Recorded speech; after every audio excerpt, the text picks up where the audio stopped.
Okay, so the first thing I want to talk about with factoring by grouping is most of the time it's going to be what we use to factor when I have four terms. Okay, there's going to be a lot. We're going to talk about several different methods of factoring, but we usually use this one when there's four terms. Okay, so we've got an expression here that has four terms, and with every method that we do this chapter, I want you to check to see if there's a common factor of everything first. Because if you can take out a GCF like what we've been doing, you'll want to do that to start with. Okay, but we check, is there any common factor of all four terms? No, nothing that works for all four of them. Okay, so the grouping part. And you don't have to do this on this first step every time, but I'm actually going to start by using parentheses.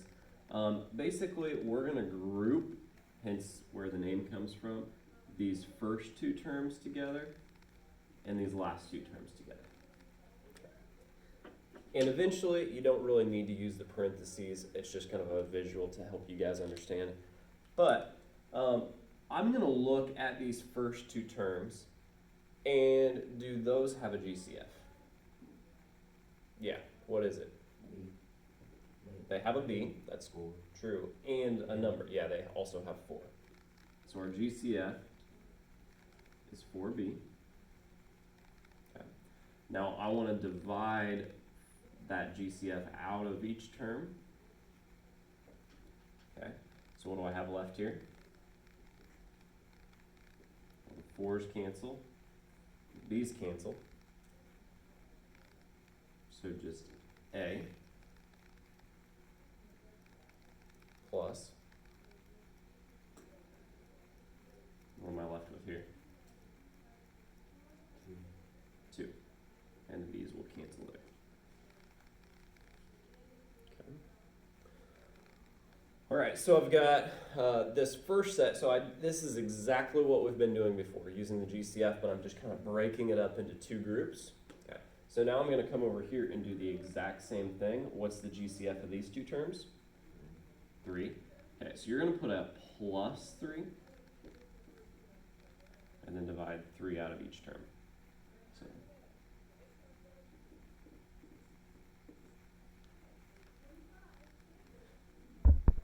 okay. Now we will get, once we've got to this spot, what I want to look at, notice how what's inside of these 2 sets Yeah, of... can we make sure all teachers have taken attendance? Thank you. They don't mark it on our report card. Notice how what's in the parentheses matches. Okay. That should always happen. You should always get the same thing inside the parentheses at that step. Okay. If you don't, then we did something wrong. Okay. So now this part is kind of the only confusing part of this process, but it's really not that hard once you get the hang of it.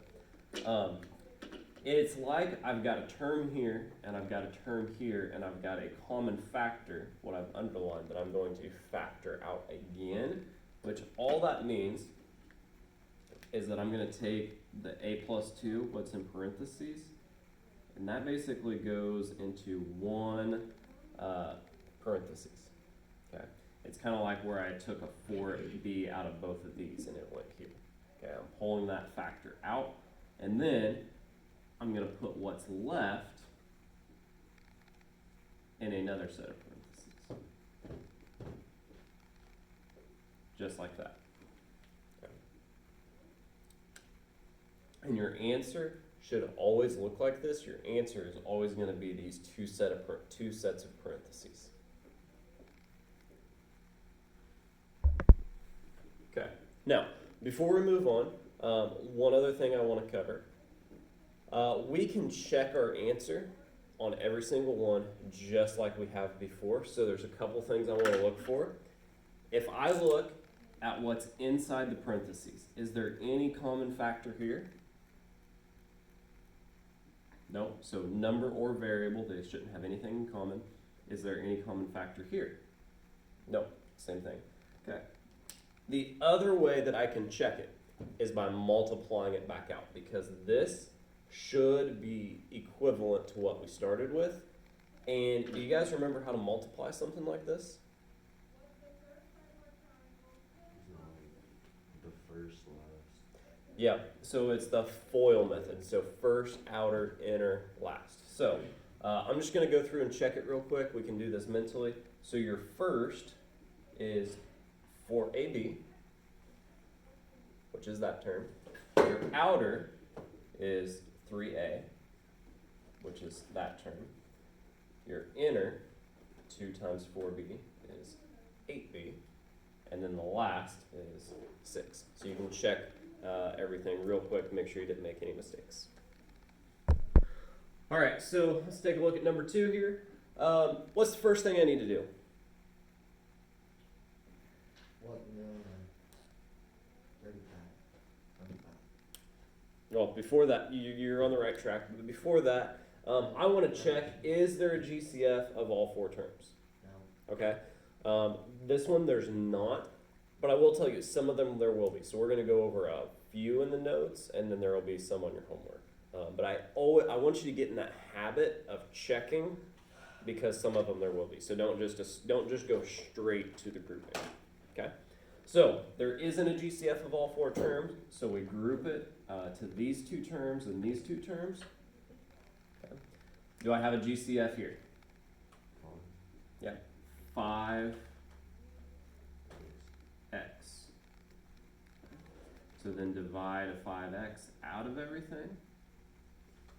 So that's just a 1, or you can cancel it out if there's anything else there. The x's cancel, so what do I have here? Just y, or 1y if you want to do that way. 35 divided by 5. 7, and the x's cancel. Okay. Then I look for the GCF of these 2 terms. Serenity? 3. Okay. So divide 3 out of each term. Left with y minus 7.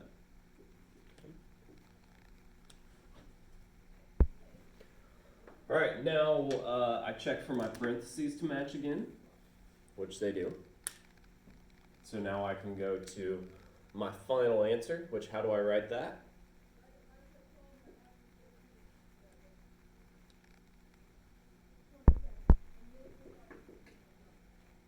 What goes in the second parenthesis? Yep. Okay. And I want to check it real quick. Okay. So I check, is there any common factor left inside the parenthesis? Okay. And if I multiply it back out, yep, FOIL. So first, 5x times y. It's going to be the 5xy. Outer, 3y. Inner, pay attention to this minus sign here. That's going to be your negative 35x. And then the last, 7 times 3, or the negative 21. So what I want us to pay attention to here is the fact, notice how these 2 terms are negative. Okay, that's going to affect a few things, but we'll go through it here. So first step, check for GCF of all 4 terms. Okay, nothing. So group it. Do I have a GCF here? Yeah, just x. Which that's okay. We're just going to factor out an x. So here I have 2y.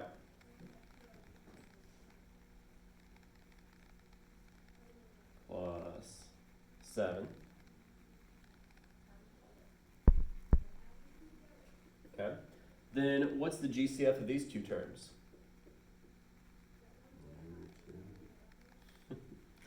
Yeah. So 2 or negative 2. One or the other. I'm going to show it to you kind of the way we've been doing it first, just because I think it'll help in case you do this accidentally. But if I just say the GCF of these two is just 2, like what we've normally been doing. Okay. What happens when I divide that by 2?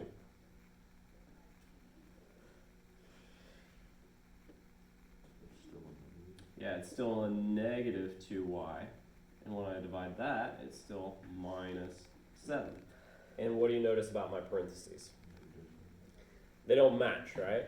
They're opposites of each other. So, what I generally look for is if this term right here is negative, if both of these are negative, or even usually if this one itself is negative, I'm going to factor out a negative 2, like you said.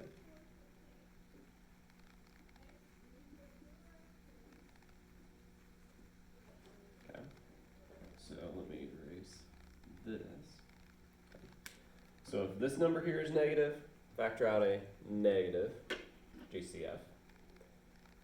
And that should fix our parentheses. So let's go through that and look. But if I take negative 4 divided by negative 2, what do I get? 2. Yeah, but it's positive this time.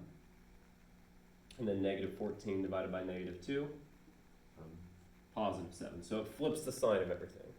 Okay. So if you get in a situation like that where your parentheses don't match, if they're opposites or all the signs are backwards, change the sign of this number and then redo it.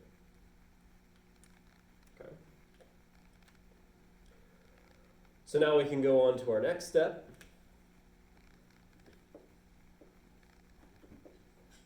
It's 2y plus 7. And then x minus 2. Fine. All right, so here we go. Go ahead and check, make sure there's not a GCF of all 4 terms. Is there? Okay, no, so group it. What is the GCF here, Serenity? 3. Anything else? 3a. Good. Divide by 3a. So that is just a 5.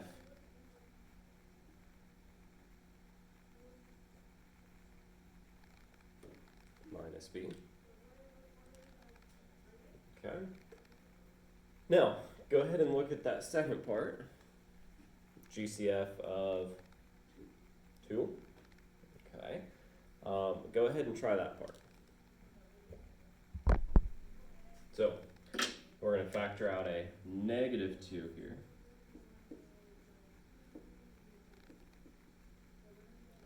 So what do I get when I divide?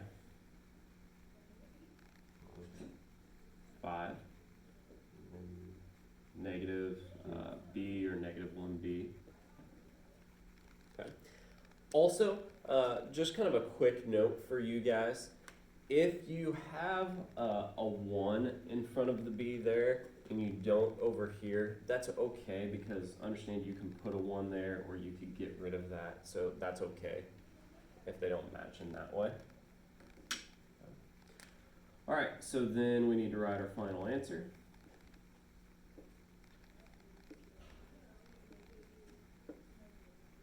Okay. And it doesn't matter which order these parentheses go in, because it's just multiplication. So if you put 3a minus 2 first and then the 5 minus b, that's okay. Just do whatever works for you. Okay. Because on this one, you have a common factor of all 4 terms, okay? Which is what? 5, 15, A factor that works for all 4. 2. 2, there we go.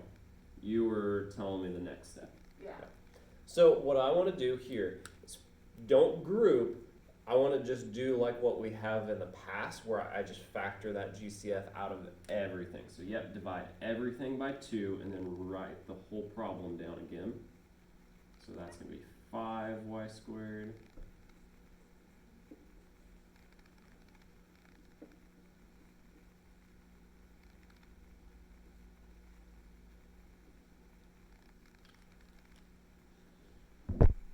Alright, so now I've divided the whole thing by 2. So now I've kind of got this reduced problem here in the parentheses. Now I want to group just like we did before. Okay, so I'm going to still do my factoring by grouping. I look for a GCF of these 2 terms, which is 5. They also have a y in common. And so I divide out a 5y. I'm left with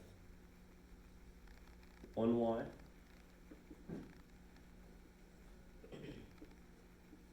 Minus 3. Okay. I look for my GCF of these 2 terms.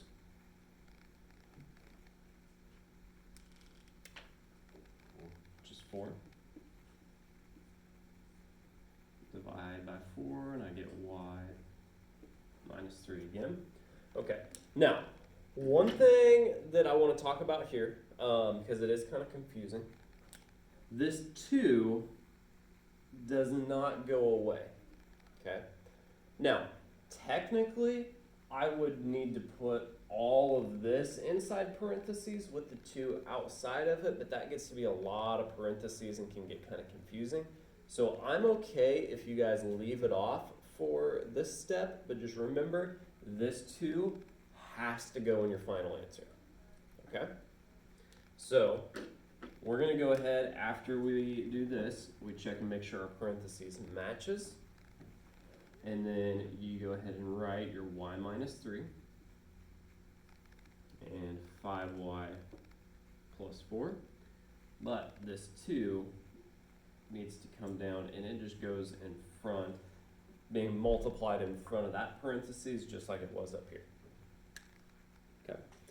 And the reason we need this, okay, these 2 parentheses will only multiply back to this. Okay? So you can think like if I multiply this, that's the 5y squared. It takes this 2 to get us back to the original problem.